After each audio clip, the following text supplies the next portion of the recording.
As gardeners, we talk a lot about pollination in our garden. Obviously, we're growing a lot of different things that require pollination to produce a fruit that we then eat.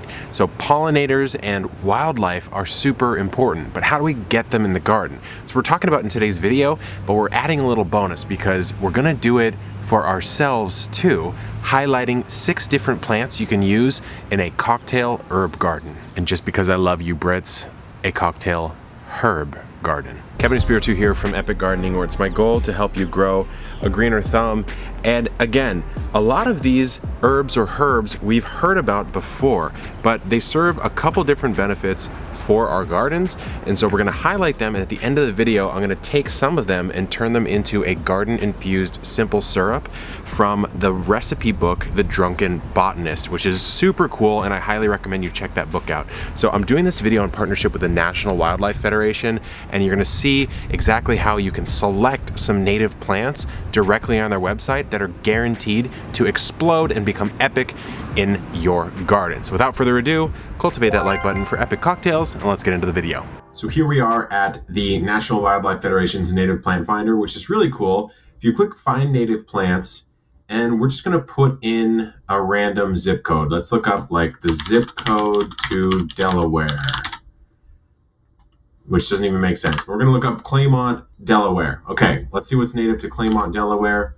19703, boom. Look what we have. We've got goldenrod, strawberry, sunflower, Joe Pye weed, fantastic one, hibiscus, geranium. Now I know for a fact a couple of these can be used for cocktail herbs already, but you can expand it even further and just see what kind of strikes your fancy. You know, if there's something that you really like, go ahead and pick that up. See if you can get it at the local nursery. There's tons and tons of them over here. So it's a really good way to just guarantee you're getting something that's native to your space, and something that hopefully will attract a lot of wildlife, especially pollinators, to your garden. Our first cocktail herb to talk about is lemongrass, which of course can be used in many different things, but I want to show you really quickly just how easy lemongrass is to grow. So here is lemongrass, and yes, did I just pull this out of the ground? 100% I did. But all you have to do to grow lemongrass is just snap off the bottom. So when you harvest this lemongrass, you can snap off right about here, and it will repropagate. So all of this lemongrass you see here, repropped from, you can see it right there, that's the initial one. And so I can plant this right back. It's gonna grow very, very much like a weed, but you can use this segment as well as these segments up here to infuse liqueurs or any sort of different cocktail infusion that you want. So let's just replant our lemongrass back in our patch here. And as far as care goes, they really just want dappled shade with a little bit of moisture, and besides that, they really just will explode it with growth. There's not a whole lot of care for these guys. Our second cocktail herb is rosemary. Now, rosemary is an absolutely fragrant, aromatic herb that I personally find works well in like a gin or vodka style drink, like a gin gimlet or something like that. Now, the thing about rosemary is if you're in a higher zone, it just automatically grows itself. So if you're in like 8+, it's a perennialized herb that you can, honestly, I can find it just walking around here in San Diego. If you need to grow in a lower zone, if you exist in a lower zone, you have to do a little bit more protective care in the winter. You may even want to grow it in a container, bring it indoors, things like that. Although it can be pretty cold hardy. But overall, it's one of the easier ones to grow, and you're just gonna get an endless supply of the fragrant leaves that you can use in your drinks, in your mixers, etc. The next cocktail herb you can plant is pineapple sage. Pineapple sage, again, we've talked about this pretty recently on the garden tour, but it is a fantastic one. The leaves and the flowers are edible, and the flowers are fantastic for wildlife because they're these red, long, fluted style flowers that are gonna attract hummingbirds and anything with a long proboscis, a long beak, anything that can get in there. That's what they're gonna go for. So I have another start right here that I'll pot up, but I find that one really cool way to use pineapple sage as far as cocktails go is to use it in like a mojito. So do like a mint mojito, but pineapple sage is one of the features of that drink. So we'll just pop this guy in here. These guys are pretty hardy, so you don't need to be too gentle with them, but we'll pop him in. He'll start to really fill out. They're prolific growers, so this will really start to go once we give it a nice watering. Now you might be thinking the next cocktail herb is this basil, and in fact it could be, but in fact we are going to highlight cilantro, which is hanging out underneath here. Now cilantro you could use really nicely.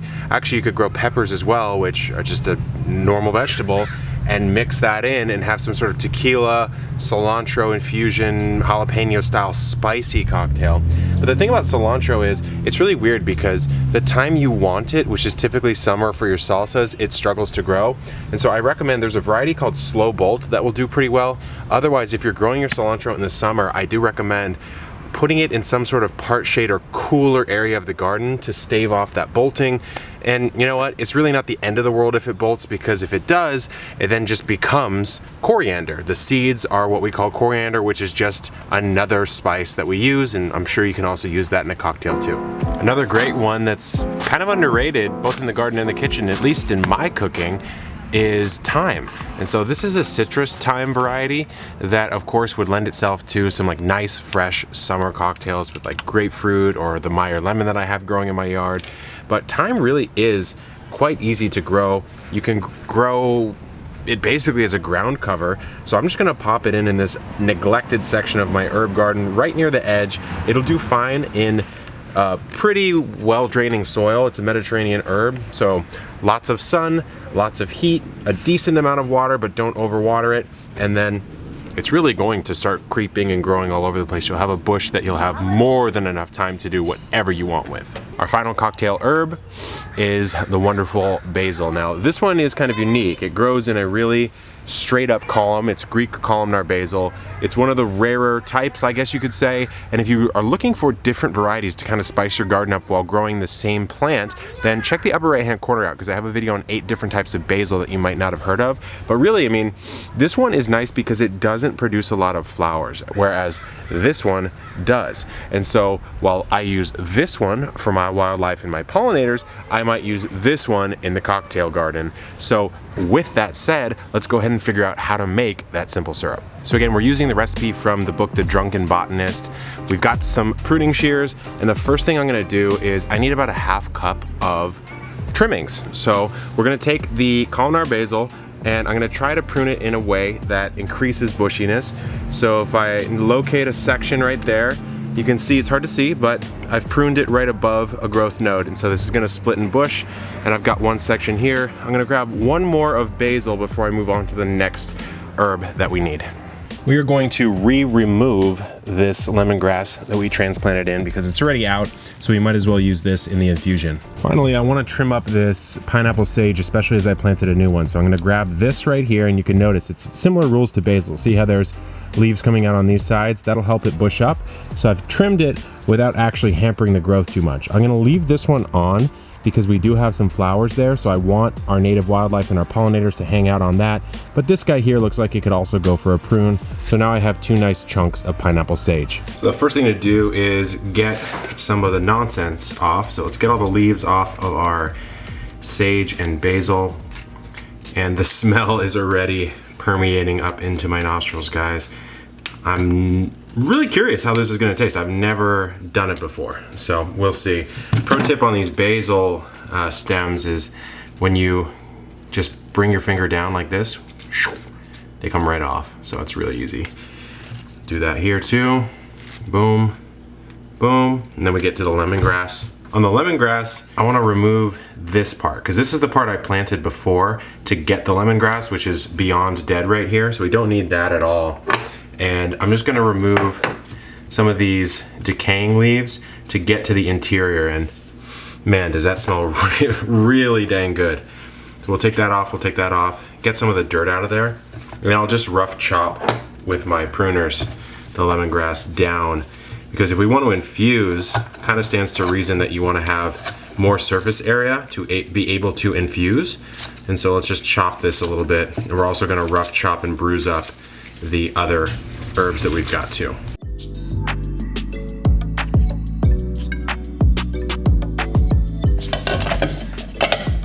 We need 1 cup of water.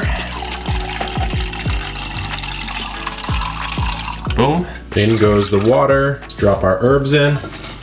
And now for the unhealthy part, an entire cup of granulated sugar. Let's put it on simmer, and we want to just work in the ingredients first, but then we just get it to a simmer until all the sugar has dissolved and we've infused to the point where we feel pretty happy with what we're gonna get.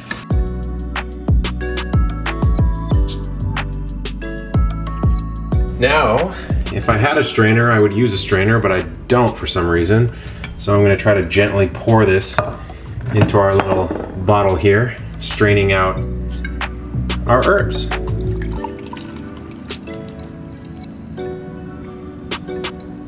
There we go, and I definitely overflowed it. So that's what I get, but that's okay. That's enough. As a final little touch for a little spice and preservation, I'm gonna add in maybe an ounce or so of actual vodka.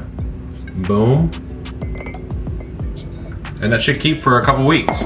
We've got our simple syrup, let's see how it tastes, but really, I wanna just stress that all of the things that we put in this benefit your garden and also benefit a lot of the wildlife that comes to the garden. So let's give this a little taste. Ooh, okay. That's super good. That lemongrass basil sage combo is a triple threat. I'll just tell you that right now. Okay, so this is an Epic certified recipe. I hope you guys enjoyed the video. There's a million and one different things you can do as far as cocktails from the garden. So if that's something you want to see a series on, let me know. And until next time, good luck in the garden and keep on growing.